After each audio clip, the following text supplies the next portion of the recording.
You know how sometimes you really want to get a handle on something big, something important, but there's just so much out there, it's easy to feel overloaded? Definitely. Information overload is real. Well, that's what we're trying to cut through today. We're doing a deep dive into the Book of Deuteronomy, Old Testament. And it's not just a casual read-through, is it?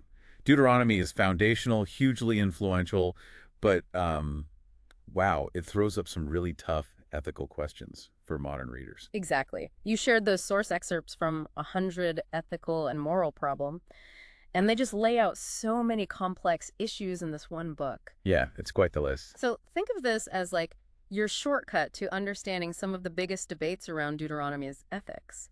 We want to explore the tricky bits, Yeah. without getting totally bogged down. And the source groups these really helpfully by theme. We've got warfare, justice, social structures, religious rules, family stuff. Divine commands, all of that. It gives us a good map. Right, so we can navigate it a bit more easily. Okay, let's dive in.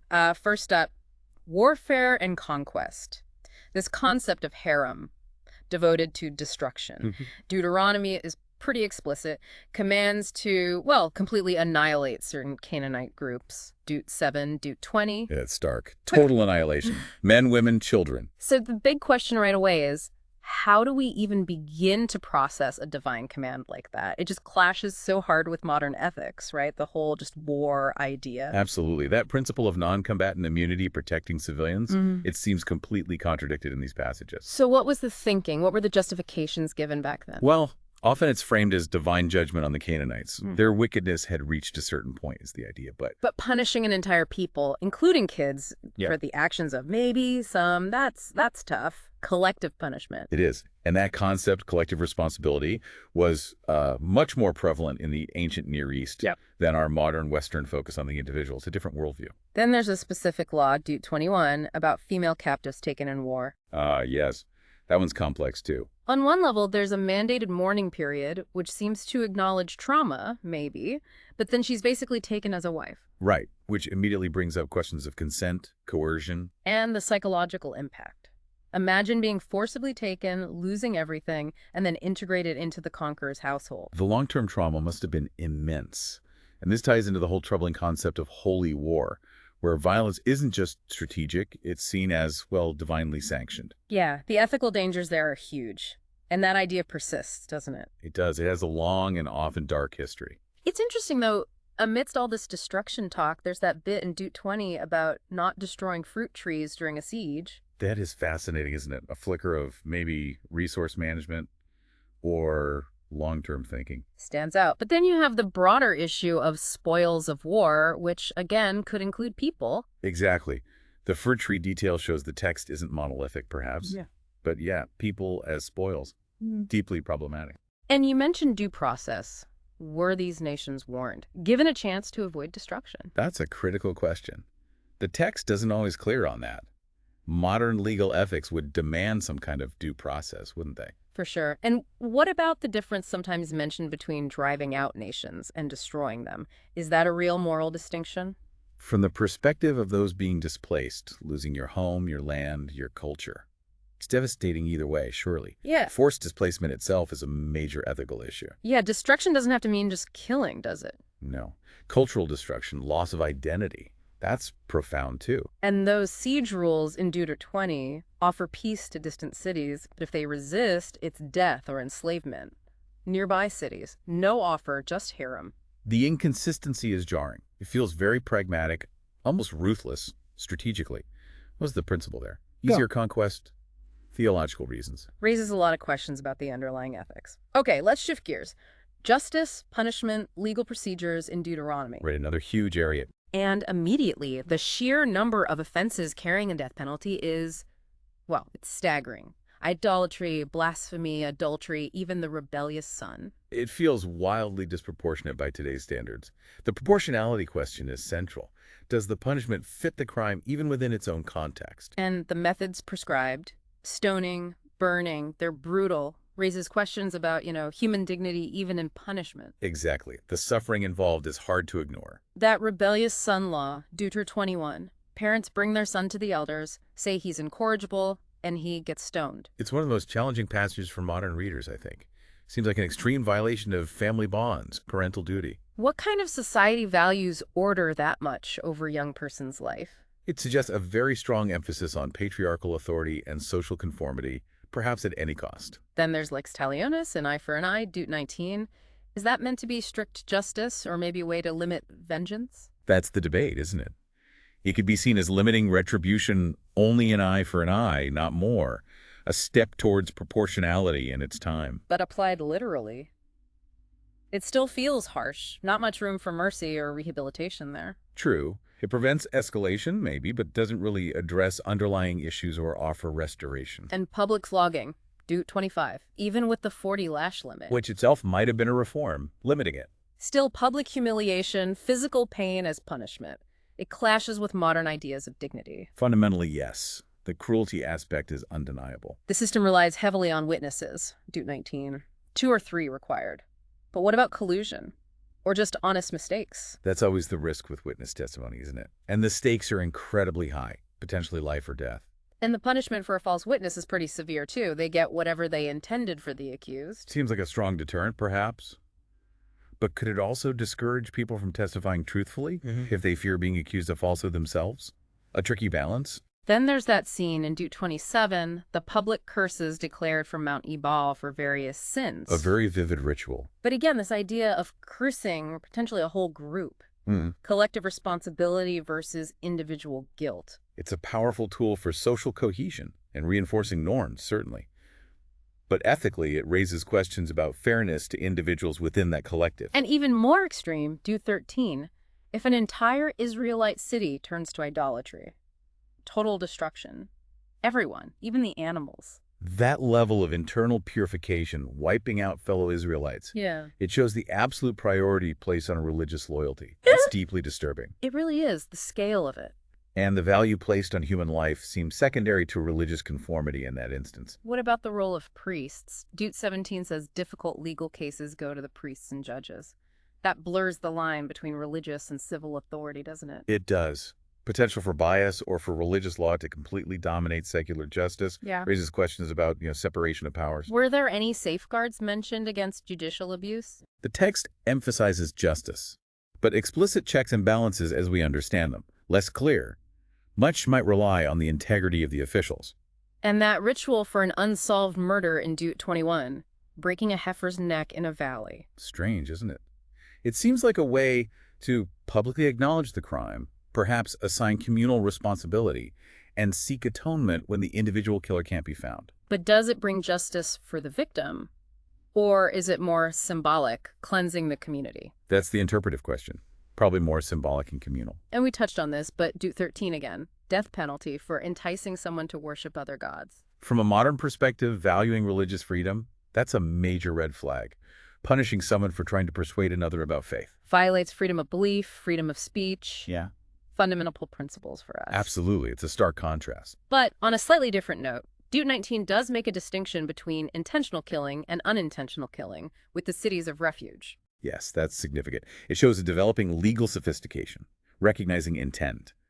Manslaughter versus murder. Offering sanctuary for accidental killing? That seems like a move towards a more nuanced justice. It's definitely a key development. Shows the system wasn't entirely monolithic in its severity. It acknowledged mitigating factors. Okay, let's move into the next big area. Social hierarchy, inequality, and how vulnerable groups were treated. A really critical lens for evaluating any ancient code. And right away, Deuteronomy permits and regulates slavery. Dute 15. Which, for us, is a fundamental ethical problem from the start. The idea of owning another person. It's abhorrent. And the text makes distinctions, doesn't it, between Hebrew slaves and foreign slaves? Yes, Hebrew slaves had more protections, notably the release after 6 years.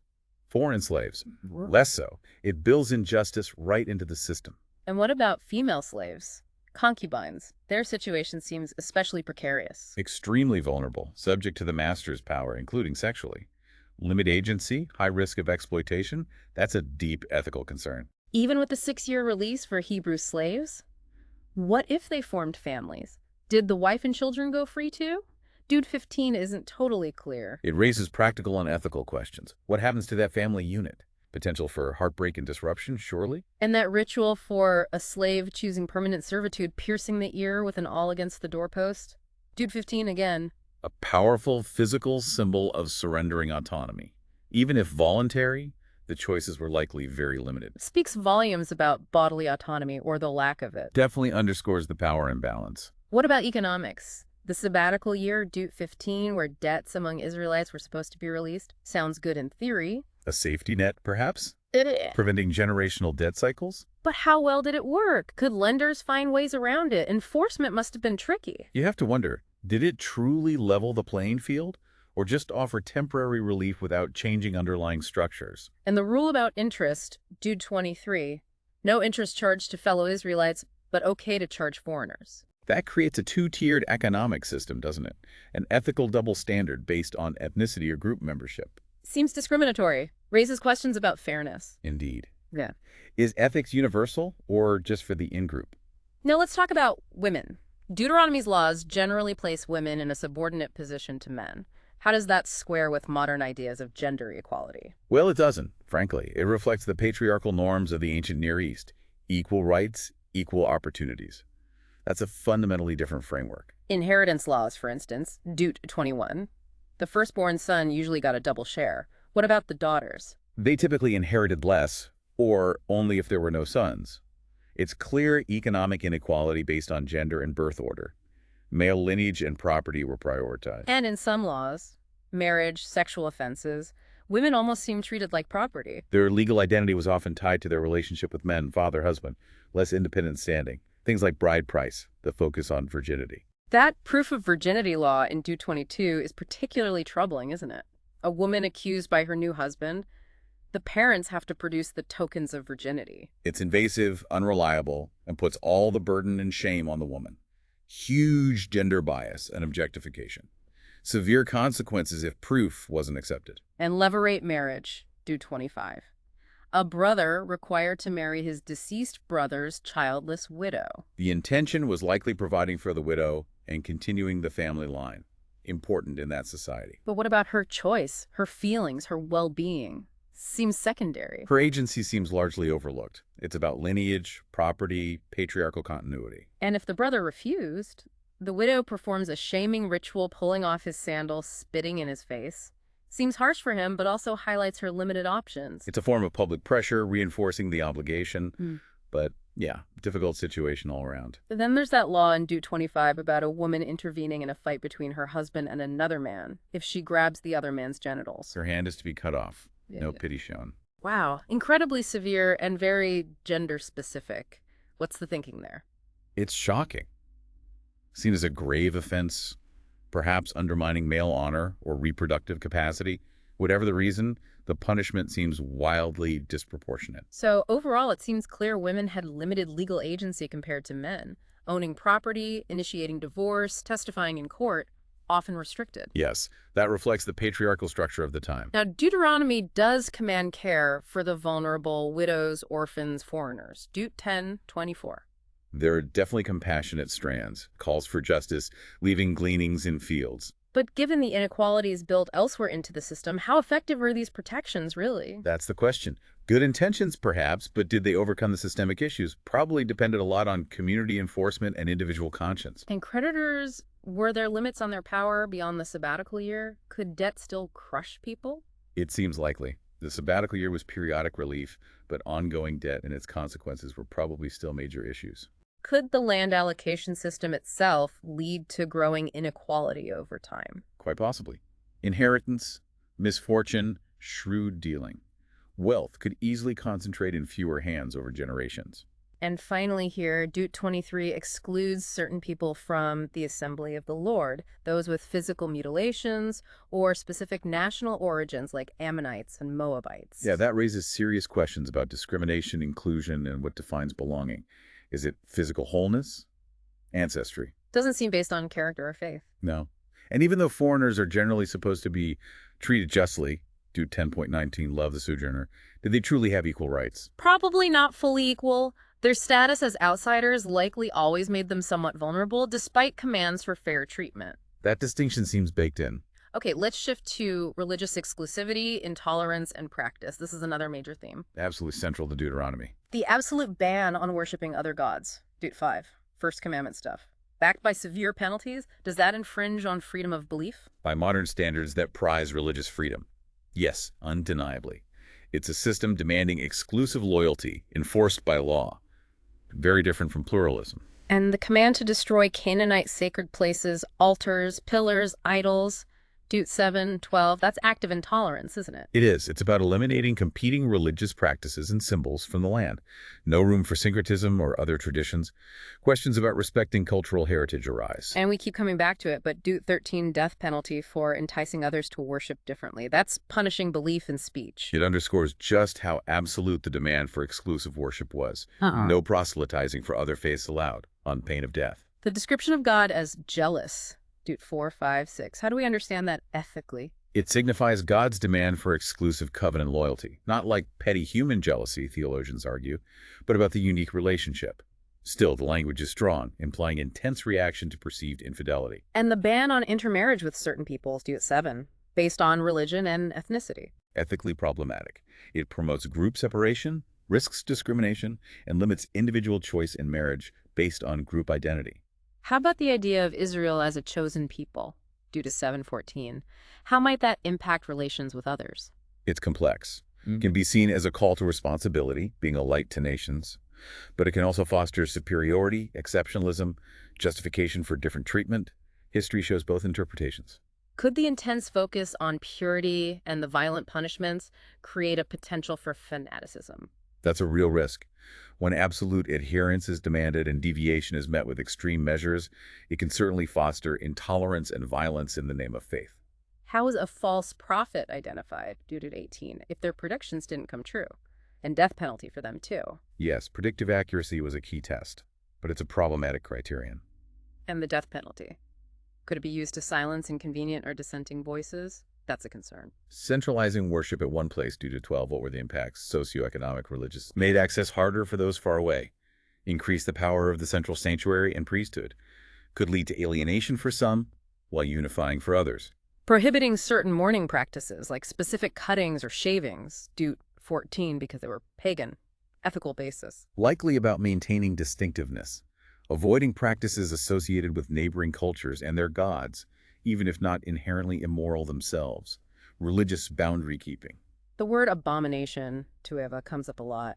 Are these all universally immoral things or more culturally specific prohibitions? Probably a mix. Some things might align with broader moral codes, but others seem tied specifically to rejecting Canaanite or other cultural religious practices. Context is key. And this recurring theme, the whole community seems responsible for religious fidelity. Yes, strong sense of collective responsibility. Individual sin could affect the whole nation's standing in the covenant. Again, challenging for individualistic viewpoints. How does the system of blessings for obedience and curses for disobedience, Deut 28, shape faith? Is it love or fear? It's a powerful motivator. But does it encourage transactional faith? I obey so that I get blessed, avoid curses. Or genuine relationship? Probably a mix, but fear is definitely a component. If the covenant is primarily with Israel, what does that imply about God's concern for other nations? A classic theological question. Does God only care about Israel? Or is Israel's covenant part of a larger plan for everyone? Interpretations vary hugely. Did the strong measures against syncretism blending religions end up stifling beneficial cultural exchange too? Very likely. While the aim was purity, it probably erected barriers, limiting interaction and maybe mutual understanding with neighbors. Okay, next section. Family, marriage, sexual ethics. Primogeniture, Deut 21, firstborn son gets double share. Inherently unequal. By modern standards, yes. Creates economic inequality among siblings based purely on birth order and gender. Reflects patriarchal priorities.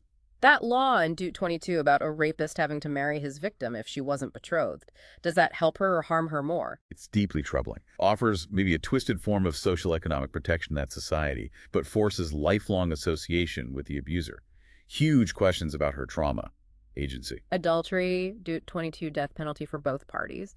But were women more vulnerable to accusations or harsher judgment because of power dynamics? Highly likely. Less social power, fewer legal defenses perhaps. The impact of such laws often falls unevenly. How well do these laws address consent, especially for women? Deut 22 distinguishes between encounters in the city versus the country. The focus often seems more on the woman's marital status, the man's property rights, husband, father, rather than her explicit consent as the primary factor. It's viewed through a different lens. Divorce, due 24, mostly initiated by the husband giving a certificate. Adequate protection for women, what if he refused? Leaves her very vulnerable, economically precarious, socially stigmatized perhaps, unable to remarry without the certificate. Significant power imbalance. And why prohibit remarriage to the first husband if she remarried and then was divorced, widowed again, due 24? What's the rationale? Often interpreted as related to impurity or preserving the sanctity of the first bond. But the practical impact falls mainly on the woman, limiting her options. The cross-dressing prohibition, due at 22. Ethical basis, especially thinking about modern gender identity discussions. The ancient rationale isn't explicit, maybe about maintaining clear gender distinctions seen as divinely ordered, or avoiding pagan ritual practices, hard to map onto modern concepts directly. That law about not taking the mother bird with the eggs or young, due under 22, seen as compassionate. Yes, often cited as such. Suggests a limit on exploitation, maybe a concern for sustainability or avoiding needless cruelty. A small glimpse of ecological awareness, perhaps. The requirement to build parapets on roofs, due 22, how does that fit ethically? Clear example of promoting public safety. Responsibility to prevent foreseeable harm through negligence. Protects life. What about the laws against mixtures? Kilayim, due 22, different seeds, fabrics, animals yoked together, ethical reasons. Less obvious ethical basis. Often seen as symbolic. About maintaining distinct orders or categories established at creation. Ritual purity more than morality, perhaps. Limits of parental authority. The rebellious son law suggests huge authority. It does. But other laws imply responsibility, too. Still, the power dynamic is stark compared to modern views on children's rights. Why the intense focus on female virginity before marriage, due 22, ethical consequences? Reflects patriarchal control over female sexuality and lineage concerns. Consequences for women were severe shame, repudiation, even death if accused of premarital sex after marriage. Huge pressure. Polygyny seems accepted, or at least regulated. Ethical issues there. Inequality built into the marriage structure. Potential for favoritism, like the law about the inheritance of the firstborn son of a hated wife in 221 acknowledges. Conflict, emotional distress. And bride price. Economic transactions in marriage. Did that reinforce seeing women as property? It could certainly contribute to that perception, yeah. An economic exchange between families, potentially overshadowing the personal relationship or the woman's agency. Overall, does the strong focus on sexual purity maybe overshadow other ethical concerns within the family? It's a potential imbalance. Emphasis on certain rules might detract from focus on, say, mutual respect, kindness, emotional support within the family. Okay, nearing the end, let's look at divine commands, God's character, and human response. Some really big theological and ethical questions here. If God hardens hearts, like Pharaoh's, or Dut 2.30 with Sihon, what does that mean for free will? A classic puzzle. Does God override free will, or just strengthen existing resolve? Huge implications for moral responsibility. Challenges our sense of agency. Is it ethically okay for God to test Israel, Dut 8.13, with hardship or false prophet? Feels manipulative, maybe. Setting people up to fail or endure suffering for divine purpose. Raises questions about fairness and the nature of the relationship. The national blessings and curses in Dut 28, do they adequately account for individual righteousness? Seems like collective destiny outweighs individual merit or sin. Good people might suffer in a disobedient nation, and vice versa. Ethically complex. And those curses, they get incredibly severe. Cannibalism in sieges, are they proportionate? The extremity is shocking, raises profound questions about divine justice and mercy. Requires careful theological handling. Does linking all suffering directly to sin give a full picture of human experience? It's often an oversimplification, isn't it? Neglects other causes of suffering, natural disasters, illness, injustice perpetrated by others, can lead to blaming victims. The portrayal of God's intense anger, Dut 9:29. How does that impact understanding God's character? Presents a potentially intimidating image. Needs to be balanced with portrayals of God's love, faithfulness, mercy found elsewhere, even within Deuteronomy. A complex picture. What about the demand for total obedience to all these laws, even the ones that seem ethically challenging now? Creates potential conflict between divine command and human conscience. How does one navigate that? Requires interpretation, discernment. In a covenant mostly dictated by God, what's the balance of power? Heavily weighted towards the divine. Highlights God's sovereignty, but raises questions about human partnership and agency within that covenant. And God promising land already inhabited. Ethical issues there. Huge ones. Implies displacement, conquest, suffering for the existing inhabitants. Justification for this is a major ethical hurdle. Rights of indigenous peoples. How does Deuteronomy handle determinism versus free will? Deut 30 famously says, choose life. Yet other passages hint at divine control or foreknowledge.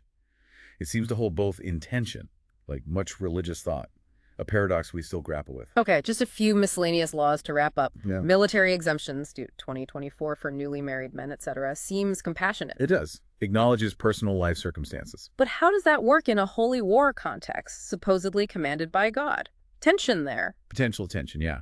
Individual needs versus the perceived divine mandate for the whole community to fight. Camp sanitation rules, Deut 23. Digging latrines outside the camp. Broader implications. Suggests basic hygiene awareness. Could be seen as a seed of environmental responsibility or public health concern, keeping the sacred space clean. Laws for kings, Deut 17. Not too many horses, wives, too much gold. Meant to prevent tyranny. Adequate. Attempts to limit royal power and foreign influence. Whether they were adequate is debatable. History shows kings often ignored them. Power corrupts. Safeguards against abuse by priests and Levites. The text stresses their responsibilities, but explicit checks on their power. Less clear. Relies on their integrity and faithfulness to the law. So how do we reconcile justice and mercy with those commands for extreme violence in Deuteronomy? That's perhaps the central challenge. No easy answers. Requires wrestling with context, theology, different interpretive traditions. Some emphasize the trajectory towards greater mercy. Others focus on the difficulty of the commands themselves. And applying this ancient code to modern pluralistic societies, what are the main challenges? Huge cultural gap. Different values like religious freedom, gender equality. Direct application is rarely possible or desirable. Need to look for underlying principles, perhaps, rather than literal rules. How do high ethical standards, like returning lost property, Deut 22, exist alongside the harsher laws? Shows the complexity. It's not all one thing. Contains strands of great compassion and justice alongside elements that are deeply troubling. A multifaceted code. Honest weights and measures, Deut 25, how does that fit in? Foundational economic justice. Integrity in daily dealings. Fits with the broader themes of righteousness and fairness within the community. If the goal is life and blessing, Deut 30, how do laws commanding death fit that goal? The traditional view is they protect the community's overall life and relationship with God by removing elements seen as fatally corrupting, preserving the whole, even at cost to the part. Still a difficult concept. So finally, what's our ethical responsibility today reading these difficult parts of Deuteronomy? I think it involves honesty, acknowledging the difficulties, not explaining them away, understanding historical context, engaging with different interpretations, and critically evaluating these texts through our own ethical frameworks, informed by compassion and justice. Wow, okay. That was definitely a deep dive.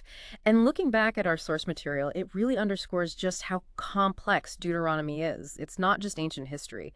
It's a source of ongoing, vital ethical debate.